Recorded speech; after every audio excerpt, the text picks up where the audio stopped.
علیکم محترم ناظرین، انسانیت کی ابتدا سے ہی اللہ تعالیٰ نے انسانوں کی ہدایت کے لیے 1,24,000 پیغمبروں کو مبعوث فرمایا۔ ان میں سے کچھ پیغمبروں پر کتابیں اور صحیفے نازل فرمائے، جن میں قرآن مجید، توریت، زبور اور انجیل شامل ہیں۔ قرآن پاک کے علاوہ تینوں کتابوں کو ایک جگہ بائبل کے نام سے جمع کر دیا گیا۔ ان میں اللہ تعالیٰ کے احکام، پیغمبروں کے احوال اور طریق و مناجات لکھی گئی ہیں، لیکن ایک آسمانی کتاب ایسی بھی ہے جس میں پراسرار اور حیرت انگیز باتیں لکھی گئی ہیں جو شاید دنیا کی کسی بھی آسمانی کتاب میں لکھی نہیں ملتی۔ یہی وجہ ہے کہ بائبل کے علماء نے اس کتاب کو اور اس کی آیتوں کو بائبل سے الگ کر دیا ہے۔ اس کتاب کا نام کتاب ہنوک ہے، یعنی بک آف اینوک۔ یہ کتاب پیغمبر ہنوک پر نازل ہوئی تھی، جنہیں اسلام میں حضرت ادریس علیہ السلام کے نام سے جانا جاتا ہے۔ حضرت ادریس علیہ السلام اللہ تعالیٰ کے تیسرے نبی تھے جو حضرت آدم اور حضرت شیث علیہ السلام کے بعد نبوت کے جلیل القدر منصب پر فائز ہوئے تھے۔ محترم ناظرین، ویڈیو میں آگے بڑھنے سے پہلے آپ سے درخواست ہے کہ ہمارے چینل فلائی ود اقصیٰ کو سبسکرائب کر دیں اور ویڈیو کو سکپ کیے بغیر لاسٹ تک ضرور دیکھیے گا۔ محترم ناظرین، انوک ایک عظیم بادشاہ اور عالم تھے جنہوں نے سب سے پہلے لکھنے اور پڑھنے کی ابتدا کی تھی۔ انوک کی کتاب انسانی تاریخ کی ایک عجیب و غریب داستان کو بیان کرتی ہے، جس کے مطابق اللہ رب العزت نے واچرز یعنی فالن اینجلز کو زمین پر گرایا تھا، جن کا سردار شامیازہ تھا۔ یہ ہزاروں سال پہلے کی بات ہے کہ وہ اپنے دیگر ساتھیوں کے ساتھ کوہ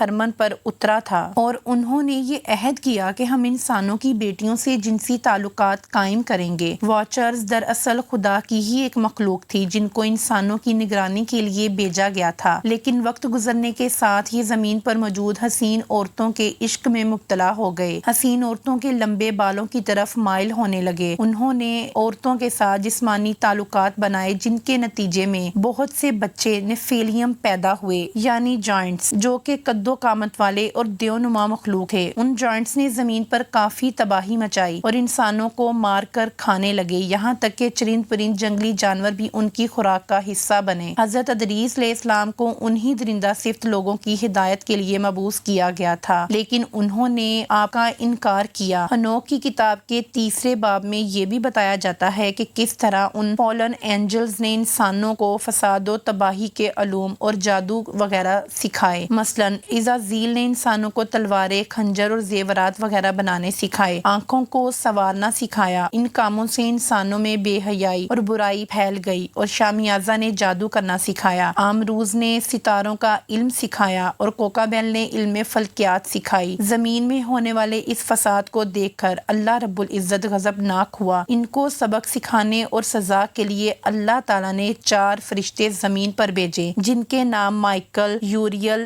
رافیل اور گیبریل ہے۔ یہ فرشتے ان نیفیلیم کو سزا دیتے تھے اور ان واچرز کو بھی ہلاک کر دیتے ہیں جنہوں نے عورتوں کے ساتھ زیادتیاں کی تھیں۔ واچرز کو یہ 4 فرشتے زمین کے اندر قید کر دیتے ہیں، جہاں وہ قیامت تک قید رہیں گے۔ کہا جاتا ہے کہ حضرت ادریس علیہ السلام کو اللہ تعالیٰ کی طرف سے یہ قدرت دی گئی تھی کہ وہ زیر زمین دنیا میں بھی جا سکتے تھے۔ ہنوک کی کتاب میں یہ بھی لکھا گیا ہے کہ کس طرح حضرت ادریس علیہ السلام فرشتوں پر سوار ہو کر اڑا کرتے تھے۔ زمین پر ہنوک کی گزارش کرنے کے باوجود اللہ تعالیٰ نے فیصلہ فرمایا کہ زمین پر ایک بہت بڑا سیلاب آئے گا، جس میں تمام نیفیلیمز اور دیوقامت مخلوق ختم کر دی جائے گی اور زمین کو ان کے وجود سے پاک کر دیا جائے گا۔ لہٰذا حضرت ادریس علیہ السلام کے پوتے حضرت نوح علیہ السلام کے زمانے میں یہ سیلاب زمین پر آیا، جس میں تمام دیو اور نیفیلیمز کو ہلاک کر دیا گیا۔ حضرت نوح علیہ السلام کی کشتی میں سوار جانداروں کے سوا زمین پر کوئی بھی مخلوق زندہ نہ رہی۔ انہی جانداروں کی وجہ سے زمین پر دوبارہ زندگی کی ابتدا ہوئی۔ آپ کو آج کی یہ ویڈیو پسند آئی ہو تو ویڈیو کو لائک اور شیئر کرنا نہ بھولیے گا۔